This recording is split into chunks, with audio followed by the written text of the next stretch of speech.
আসসালামু আলাইকুম রহমতুল্লাহি ওবরকাতুহু। সম্মানিত দর্শক, বাংলাদেশের রাজনীতিতে হাঁসের মাংস, ওয়েস্টিন হোটেল এবং পূর্বাঞ্চলে গড়ে ওঠা একটি মার্কেট, নীলা মার্কেট, এগুলো নিয়ে বেশ আলোচনা হচ্ছে, সমালোচনা হচ্ছে এবং বিতর্কের ঝড় শুরু হয়ে গেছে। বর্তমান অন্তর্বর্তীকালীন সরকারের একজন উপদেষ্টা, যার নাম আসিফ মাহমুদ সজীব ভুঁইয়া, এই তরুণ, এখন তো অবশ্যই তিনি রাজনীতিবিদ, নানা কারণে বিতর্কিত এবং নানা কারণে আলোচিত, এবং একই সঙ্গে দলের ভিতরে, অর্থাৎ ডক্টর মোহাম্মদ ইউনূসের যে দল এনসিপি, সেই দলের ভিতরে তাকে নিয়ে পরস্পর বিরোধী মন্তব্য রয়েছে। তিনি তার যে এলাকা, গ্রামের বাড়ি কুমিল্লার মুরাদনগর, সেখানে যথেষ্ট বিতর্কিত, এবং তার আব্বা বা বাবা ওই এলাকাতে রীতিমতো তাণ্ডব শুরু করে দিয়েছেন যেদিন থেকে তিনি ক্ষমতায় এসেছেন। দুজন উপদেষ্টা, তিনি এবং নাহিদ, এই দুজনের বাবাকে নিয়ে যথেষ্ট, যাকে বলা হয়, দুর্নাম এবং বদনাম। তারা বিশেষ করে আসিফ মাহমুদ সজীব ভুঁইয়ার যে বাবা, তার অনেকগুলো ভিডিও ক্লিপ এখন সামাজিক মাধ্যমে ভাসছে। তিনি একে তো বদমেজাজি, কর্তৃত্ববাদী, এবং তার যে চেহারা সুরত, এবং আসিফ মাহমুদ সজীব ভুঁইয়ার যে চেহারা সুরত, এতে দেখে মনে হয় যে আমাদের যে আবহমান বাংলার যে দারিদ্র পীড়িত পরিবারগুলো রয়েছে, সেখান থেকে সবেমাত্র উঠে এসেছেন নিম্নবিত্ত পরিবারে, প্রান্তিক জনগোষ্ঠী থেকে নিম্নবিত্ত পরিবারে, এবং তাদের শরীরে যথেষ্ট অভাবের চিহ্ন আছে। তো এরকম একজন মানুষ, সেটা আসিফ মাহমুদ সজীব ভুঁইয়া হন কিংবা তার বাবা হন, তারা এই সমাজে মেম্বার পর্যন্তই এদেরকে যেতে অনেক কষ্ট করতে হয় গ্রাম বাংলাতে, এবং তারা কখনো মেম্বার হয়েছেন কিনা আমি বলতে পারবো না, কিন্তু এখন তাদের যে আচার আচরণ, মনে হচ্ছে যে বাংলাদেশে ডক্টর মোহাম্মদ ইউনূস নন, মূলত তারাই হর্তাকর্তা। এটা মুরাদনগরের যারা লোকজন, তারা ওভাবে মনে করে। এই যুবক, যা আগে যে মন্ত্রণালয় ছিল স্পোর্টস মিনিস্ট্রিতে, তার বডি ল্যাঙ্গুয়েজ, তার বসার ধরন, প্রকৃতি, তার পোশাক, সব কিছুর মধ্যে একটা ঔদ্ধত্য, একটা বেয়াদবি, এটা স্পষ্ট হয়েছিল। তিনি যেভাবে কথা বলেন, গম্ভীর থাকার চেষ্টা করেন, যেভাবে ভাবসাব দেখানোর চেষ্টা করেন, এটা স্বাভাবিক নয়, অস্বাভাবিক। তবু আমরা তাকে নিয়ে কেউ কথা বলিনি, আমি তো একেবারেই বলিনি, কখনোই বলিনি। কিন্তু দেখা গেল যে বিএনপির যে অন্যতম প্রভাবশালী নেতা এশরাক, যিনি তারেক রহমান সাহেবের দক্ষিণ হস্ত, জিয়া পরিবারের খুবই ঘনিষ্ঠ ব্যক্তি, এবং ঢাকা শহরে ইন অল রেসপেক্ট তারা ক্ষমতাধর, তাদের টাকা আছে, মিডিয়া আছে, মাসেল পাওয়ার আছে, অর্থাৎ ঢাকা শহরে যে কোনো জায়গাতে তারা যদি তাফালিং করতে চায়, তাহলে এটা করার ক্ষেত্রে রাজনীতিবিদদের মধ্যে এখন এশরাক সবচেয়ে বেশি এগিয়ে। তো ঢাকা সিটি কর্পোরেশনের মেয়র পদ নিয়ে মোটামুটি এশরাক এবং আসিফ মাহমুদ সজীব ভুঁইয়া, এই দুজনের দ্বন্দ্ব, সংঘাত, পারস্পরিক যে বিষোদ্গার, এটা টক অফ দ্য কান্ট্রিতে পরিণত হয়েছিল। এবং এখন এই হাঁসের মাংসকে কেন্দ্র করে আবার এই দুইজনের বিরোধ তুঙ্গে। সেই বিষয় নিয়ে আলোচনা করব, তার আগে ঘটনাটা বলে নেই। ঘটনাটা হলো যে ইদানিংকালে এই ঢাকা শহরে গ্যাং রেপ এবং গ্যাং চুরি ডাকাতি এবং গ্যাং চাঁদাবাজি, সিন্ডিকেট করে চাঁদাবাজি, এটা মানে মারাত্মকভাবে বেড়ে গেছে। গ্যাং অর্থ যে একটা দলবদ্ধ 10-12 জন, 3-4 জন, 5-6 জন, তারা একত্রে মিলে এই কুকর্মগুলো করে। এবং সেই কুকর্মের মধ্যে এখন সবচেয়ে ভয়ঙ্কর হলো চাঁদাবাজি এবং মবের মাধ্যমে চাঁদাবাজি। তো সমন্বয়ক নামে বা আন্দোলনকারী, যারা জুলাই আগস্ট বিপ্লবের আন্দোলনকারী, তাদের নামে বা তাদের পরিচয় দিয়ে কয়েকজন যুবক আওয়ামী লীগের একজন সাবেক মহিলা সংসদ সদস্য, সেটা হলো শাম্মী।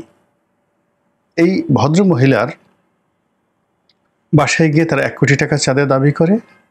প্রথম দফায় যে লেনদেন হয় কিছু টাকা তারা পায়, পরবর্তীতে আবার দ্বিতীয় দফা চাঁদা আনতে যায় এবং চাঁদা আনতে গিয়ে মূলত তারা পুলিশের হাতে ধরা পড়ে। ইতিপূর্বে এরকম ঘটনা বহুবার ঘটেছে বাংলাদেশে, বহু ক্ষেত্রে ঘটেছে। অনেকে পুলিশের সাহায্য চেয়েছে, পুলিশ এরকম পরিস্থিতিতে রিয়্যাক্ট করবে বা এরকম মবকে মোকাবেলা করবে এরকম সৎসাহস দেখায়নি। কিন্তু এইবার প্রথম যে কোনো কারণে হোক পুলিশ এখানে খুব অ্যাক্টিভ হয়েছে। হতে পারে এটা শাম্মীর সঙ্গে পুলিশের ঊর্ধ্বতন কর্মকর্তাদের ভালো সম্পর্ক, হতে পারে পুলিশ সত্যিকার অর্থেই খুব দায়িত্ববান কর্তব্যবান হয়ে গেছে, অথবা দেখা গেল যে সরকারের মধ্যে একটা প্রভাবশালী গ্রুপ যাদের কানে এটি যাওয়ার ফলে তারা এখানে যাকে বলা হয় তাদের যে শক্তিমত্তা এটা প্রদর্শন করেছে। তো যে অপরাধী তাকে ধরা হয়েছে, সঙ্গে সঙ্গে আরও অনেককে ধরা হয়েছে এবং তারা ভিডিও বার্তাতে যেটা বলে গেছেন যে আসিফ মাহমুদ সজীব ভুঁইয়া এই ঘটনার সাথে জড়িত। এবং যে রাতে এই ঘটনাটা ঘটে সেই রাতে বা তার আগের রাতে এরকম কিছু একটা বক্তব্য যে ওয়েস্টিন অর্থাৎ গুলশানে যে 5 তারকা হোটেল, এই ওয়েস্টিনের এই জায়গাটিতে আসিফ মাহমুদ সজীব ভুঁইয়া ছিলেন এবং তার সঙ্গে ওই চাঁদাবাজের সর্বশেষ কথা হয়েছে।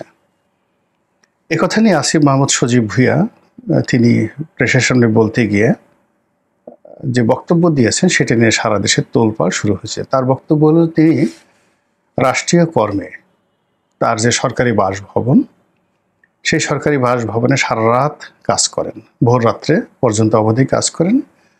তখন তিনি ক্ষুধার যন্ত্রণায় একেবারে কাতর হয়ে পড়েন, তাকে খাবার দাবার দেওয়ার মতো আসলে কোনো আয়া বাবুর্চি এগুলো অবশিষ্ট থাকে না, তিনি একা নীরব থাকেন।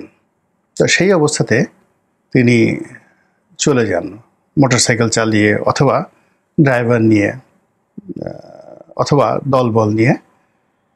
তার বাসা সরকারি বাসা সম্ভবত এই যে মিন্টু রোড বা হিয়া রোড এই এলাকায়। তো এখান থেকে বহু দূরে তিনি চলে যান নীলা মার্কেটে হাঁসের মাংস দিয়ে নাস্তা করার জন্য। নীলা মার্কেট পূর্বাঞ্চলে, এবং সেখানে যদি দোকান তখন না খুলে অত সকালে, তখন তিনি ওয়েস্টিন হোটেলে চলে আসেন নাস্তা করার জন্য। এই হলো ঘটনা। এখন এটা নিয়ে নেটিজনে সোশ্যাল মিডিয়াতে নানা রকম বিতর্ক করছে যে হিয়া রোড থেকে কেন এত দূরে 4-5 কিলোমিটার বা 6-7 কিলোমিটার দূরে, আরও বেশি 7-8 কিলোমিটার দূরে মোটরসাইকেল চালিয়ে একজন উপদেষ্টাকে হাঁসের মাংস খেতে যেতে হবে কেন? সে তো নাস্তা করার জন্য বেলি রোডে যেতে পারে। এখানে বেশ কয়েকটি যাকে বলা হয় দোকান রয়েছে, একেবারে সারাক্ষণ খোলা থাকে। পুরনো ঢাকাতে অনেকগুলো রেস্টুরেন্ট রয়েছে, সারা রাত খোলা থাকে। আল রাজ্জাক নামক একটা হোটেল আছে, খুবই উন্নত মানের, সেটাও বেশিরভাগ সময় খোলা থাকে। ভোর 4টা-5টার সময় এটি চালু হয়ে যায় বা সারা রাত খোলা থাকে। তো এগুলো বাদ দিয়ে তার মতো একজন মানুষ যে নীলা মার্কেটে মোটরসাইকেল চালিয়ে যান, এটা একটা বিকৃত রুচি, এটা অস্বাভাবিক এবং এটা মানে যাকে বলে কোনো অবস্থাতেই মেনে নেওয়া যায় না, এটা অনেকে বলার চেষ্টা করছেন। আবার তিনি সেখান থেকে চলে আসেন ওয়েস্টিনে। তো ওয়েস্টিনে নাস্তা করা মূলত তিনি যে পরিবারের সন্তান, যে অবস্থা থেকে চলে এসেছেন, বা তিনি যে মন্ত্রণালয়ের দায়িত্বপ্রাপ্ত হিসেবে যে বেতন পান, ভাতা পান, সেটা দিয়ে আসলে ওয়েস্টিনে নাস্তা করা যায় না। তারপর তিনি সেখানে যান। তো এটা নিয়ে খুব তর্ক এবং বিতর্ক চলছে, ভীষণ রকম তর্ক বিতর্ক চলছে। এবং এখন আমি যে ভিডিওটা করছি, এখন বলা হচ্ছে যে উপদেষ্টা মণ্ডলীতে এই আসিফ মাহমুদ সজীব ভুঁইয়া, আরেকজন আছেন মাহফুজ আলম না মাহফুজ, তিনিও মানে নানা কারণে বিতর্কিত। এই দুজনকে বাদ দেওয়ার কথা চিন্তা ভাবনা করা হচ্ছে, অথবা এই দুজন পদত্যাগ করতে পারেন না, এরকম একটি কথাবার্তা। তো এর আগে এই যে নীলা মার্কেট নিয়ে একটি বক্তব্য সামাজিক মাধ্যমে আসার আগে নীলা নামক একজন ভদ্রমহিলা, নীলা ইসরাফিল, বেশ আলোচিত। তিনি সাবেক অ্যাটর্নি জেনারেল যিনি ছিলেন বা উপদেষ্টা ছিলেন, পরবর্তীতে তার পুত্রবধূ হিসেবে পরিচিত। তো এই নীলা ইসরাফিল যে ডক্টর মোহাম্মদ ইউনূসের দল এনসিপির একজন নেতা, কি যেন নাম, তার বিরুদ্ধে যৌন হয়রানির অভিযোগ এনেছেন। এটাকে হয়রানি বলা যাবে না, রীতিমতো যৌন কেলেঙ্কারির অভিযোগ এনেছেন। সেটা নিয়ে বেশ কয়েকদিন হই হলো, চই হলো। নীলা ইসরাফিল যথেষ্ট সাহসী। যে ধরনের অভিযোগ তিনি এনেছেন, এগুলো সাধারণত আমাদের দেশের আবহমান বাংলার মেয়েরা সাধারণত এই ধরনের অভিযোগ সামনে আনতে সাহস পায় না। তো তিনি সেটা সাহস এনেছেন। দ্বিতীয়ত, যে ভাষায় তিনি প্রতিবাদ করেছেন, এবং নীলা ইসরাফিলের মতো সাহসী, যেখানে তার শ্বশুর, তার স্বামী, তাদের বিরুদ্ধে বিভিন্ন সময় রুখে দাঁড়িয়ে জাতীয় সংবাদপত্রে শিরোনাম হয়েছেন, এবং তার শ্বশুরের মতো একজন প্রভাবশালী মানুষের, কে এম হাসান আরিফ, বাংলাদেশের শীর্ষ আইনজীবী, ধনী ব্যক্তি, প্রভাবশালী, তো তার বিরুদ্ধে লড়াই সংগ্রাম করে তিনি জেলে গেছেন। আবার জেল থেকে ফিরে তিনি যাকে বলা হয় মানে দমিত হয়ে যাননি, তিনি আবার প্রতিবাদ করেছেন। তো এরকম একজন প্রতিবাদী নারীর সঙ্গে যৌন হয়রানিমূলক আচরণ করা চারটিখানি কথা নয়। যে এই কাজ করেছে সে নিঃসন্দেহে এই নীলা ইব্রাহিমের চাইতে অনেক দুর্ধর্ষ, অনেক সাহসী এবং অনেক ডেসপারেট, এবং তার মধ্যে নিঃসন্দেহে এমন গুণাবলী আছে যেটা নীলা ইব্রাহিমের মতো সাহসী রমণীকেও মুগ্ধ করেছে অথবা বাধ্য করেছে। তো যাই হোক, সেই এনসিপির একজন অখ্যাত নেতা, যার এইরকম ডেসপারেট কর্মকাণ্ড নিয়ে দল টুশব্দ করেন, এবং তখন থেকে আসলে নীলা নামটি বাংলাদেশে বেশ পরিচিত।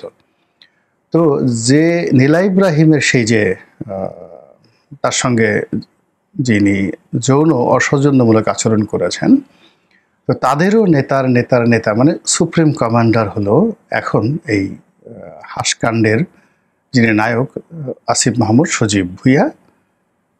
তো সেই সজীব ভুঁইয়া ওয়েস্টিনে যাচ্ছেন। ওয়েস্টিনে যাওয়াটা তেমন কোনো বিষয় নয়, তবে এখানে একটা ক্লাস, রুচি, অভিরুচি এগুলো সব নির্ভর করে। আর বাংলাদেশে ওয়েস্টিন যে হোটেলটি, এটি যথেষ্ট বিতর্কিত একটি হোটেল। আওয়ামী লীগ জামানাতে এখানে পাপিয়া কাণ্ড ঘটেছিল, এবং এক রমণী সেখানে একটি রীতিমতো মিনি পতিতালয় বা যাকে বলা হয় বালাখানা, যাকে বলা হয় বাইজি মহল তিনি গড়ে তুলেছিলেন। এবং ওটার সবচেয়ে দামি যে রুমটি, দৈনিক কত ভাড়া, 1 লাখ হতে পারে, 1.5 লাখ হতে পারে। তো সেই বালাখানা ভাড়া করে, যেটিকে বলা হয় প্রেসিডেন্সিয়াল স্যুট, সেটি ভাড়া করে সেখানে তিনি এই নগরীর যত নাগর রয়েছে, মহানগরীর যত মহানাগর রয়েছে, যারা নারীর যৌনতা এবং মদ এবং জুয়া এটাতে আসক্ত হয়ে তারা এই রাষ্ট্রের সর্বনাশ ঘটায়, এরকম রাজনীতিবিদ, আমলা কামলার একটা বিরাট মিলন মেলা পাপিয়া গড়ে তুলেছিলেন। এবং যখন সেই পাপিয়া কাণ্ড উন্মোচিত হলো এবং পাপিয়া গ্রেপ্তার হলো, তখন থেকেই ওয়েস্টিন নানা কারণে আলোচিত। তো সেই ওয়েস্টিনে এই যুগের সুবোধ বালক, এই যুগের অবোধ বালক কিংবা বালিকা তারা যাচ্ছে, এটা কেউ বিশ্বাস করবে না। এখানে যারা যাচ্ছে তারা শক্তিশালী, তাদের হাতে অনেক টাকা, তারা ধনী, এরকমই মনে হয়। তো সেই দিক থেকে আসিফ মাহমুদ সজীব ভুঁইয়া যে সেখানে গেছেন, এই সমাজ এটা মেনে নিতে পারছে না। এর কারণ হলো যে বৈষম্যবিহীন সমাজ গঠন করার কথা বলে তারা ক্ষমতায় এসেছেন, এবং যে আন্দোলন, বৈষম্য বিরোধী আন্দোলন তারা নেতৃত্ব দিয়েছেন, এবং যে আন্দোলনের তোড়ে শেখ হাসিনার 15 বছরের যে সাজানো যাকে বলা হয় শাহী প্রাসাদ তছনছ হয়ে গেছে। তো সেই আন্দোলনের, সেই বিপ্লবের যারা নায়ক, মহানায়ক, তাদের কাছ থেকে এইরকম আচরণ অথবা তাদের বিরুদ্ধে এইরকম দুর্নাম বদনাম, এটা জনগণ আশা করে না। আর এই কারণেই এই ছাগল কাণ্ড, মতিউরের যে ছাগল কাণ্ড, এটা যেভাবে বাংলাদেশের মানুষকে একটা সর্বনাশের দিকে নিয়ে গিয়েছিল, শেখ হাসিনার সর্বনাশটা শুরু হয়েছিল সেই মতিউরের ছাগল কাণ্ড দিয়ে। ছাগল কাণ্ডর পরে বেনজির কাণ্ড, সেই বেনজির কাণ্ডতে পুরো দেশ তছনছ হয়ে গিয়েছিল। তদ্রূপ এখন এই সময়টিতে এই যে হাসকাণ্ড, সেই হাসকাণ্ড বাংলাদেশে আলোচনার যাকে বলা হয় একেবারে কেন্দ্রে চলে এসেছে। প্রথম হাসকাণ্ড আসলো পিটার ডি হাসকে নিয়ে, অর্থাৎ তার সঙ্গে আন্দোলনকারীরা কক্সবাজারে গিয়ে দেখা করলেন, এরকম একটা গুজব ছড়িয়ে পড়লো। সত্য মিথ্যা ভালো মন্দ ডাজ নট ম্যাটার, কিন্তু এটা বাংলাদেশকে তোলপাড় করে দিয়েছে। এবং এখন বাংলাদেশের যে দুরবস্থা, এই দুরবস্থার পেছনে পিটার ডি হাসের হাত, আমেরিকার ডিপ স্টেটের হাত, এবং এখন বর্তমান যে সরকার রয়েছে তাদের সঙ্গে আমেরিকার আন্ডার টেবিল যে রিলেশন, এগুলো নিয়ে মানুষ চরমভাবে বিক্ষুব্ধ। এতটা বিক্ষুব্ধ যেটা কল্পনা করা যায় না। শেখ হাসিনার পতনের আগে যেখানে পিটার ডি হাস ছিলেন বাংলাদেশের 1 নম্বর কাঙ্ক্ষিত পুরুষ এবং সব মানুষের চোখের মণি, এখন এই যে বর্তমান সরকারের যারা কর্মকাণ্ড, তাদের ব্যর্থতা এবং তাদের বিরুদ্ধে নানা মুখে সমালোচনার কারণে পিটার ডি হাস এবং আমেরিকা এখন বাংলাদেশে ভারতের চাইতেও নিন্দিত, সমালোচিত এবং বাগে ফেলে বা বাটে ফেলে এই সমস্ত লোকজনকে মানুষ বাটাম দেওয়ার জন্য আঞ্চলিক ভাষা, তো মানুষ যেভাবে 2 হাত তাদের নিষ্পিস করছে, এটা কল্পনা করা যায় না, ভীষণ রকম কল্পনা করা যায় না। তো সেই পিটার হাসের যাকে বলা হয় বিতর্ক থামতে না থামতে আবার সেই নীলা মার্কেটের হাঁস এবং ওয়েস্টিনের যে কাণ্ড, এটি আসলো। এখন এরপরে আবার পরিস্থিতি সহজ না হয়ে আরও জটিল হয়ে পড়েছে। এখন সেই আসিফ মাহমুদ সজীব ভুঁইয়ার পক্ষের যারা লোকজন, তারা বলার চেষ্টা করছেন যে চাঁদাবাজ, সেই চাঁদাবাজের সঙ্গে তাদের রাজপুত্রের কোনো সম্পর্ক নেই। এই চাঁদাবাজ মূলত বিএনপি নেতা এশরাক তার ক্যাডার, অথবা এই চাঁদাবাজ তার নিজের স্বার্থে সিন্ডিকেট করে চাঁদাবাজি করেছে। এবং পরবর্তীতে যখন এই ঘটনাটা ঘটেছে, তখন এশরাক এই আসিফ মাহমুদ সজীব ভুঁইয়াকে কলঙ্কিত করার জন্য তিনি এই চাঁদাবাজকে তার বাসায় ধরে নিয়েছেন, জুলুম করেছেন, অত্যাচার করেছেন এবং তার কাছ থেকে ভিডিও বার্তা আদায় করে তাকে ডিবির হাতে তুলে দিয়েছেন। তো এরকম কথাবার্তা হচ্ছে। এখন ঘটনার সত্য বা মিথ্যা এটা প্রমাণ সাপেক্ষ, কিন্তু সরকার যদি এই বিষয়টি নিষ্পত্তি করতে না পারে, এমনকি বিএনপি যদি এই বিষয়টি নিষ্পত্তি করতে না পারে, এমনকি মিস্টার এশরাক যদি এই বিষয়টি কথাবার্তা না বলে, তাহলে এটা নিয়ে যে জটিল একটি অবস্থা তৈরি হবে, সেই জটিল অবস্থায় বর্তমান সরকার তো ক্ষতিগ্রস্ত হবে, জনাব এশরাক তিনিও বাদ পড়বেন না, বিএনপিও বাদ পড়বে না। আল্লাহ আমাদের সবাইকে এই হাসের যন্ত্রণা থেকে রক্ষা করুন। আসসালামু আলাইকুম রহমতুল্লাহি ওয়া বারাকাতুহু।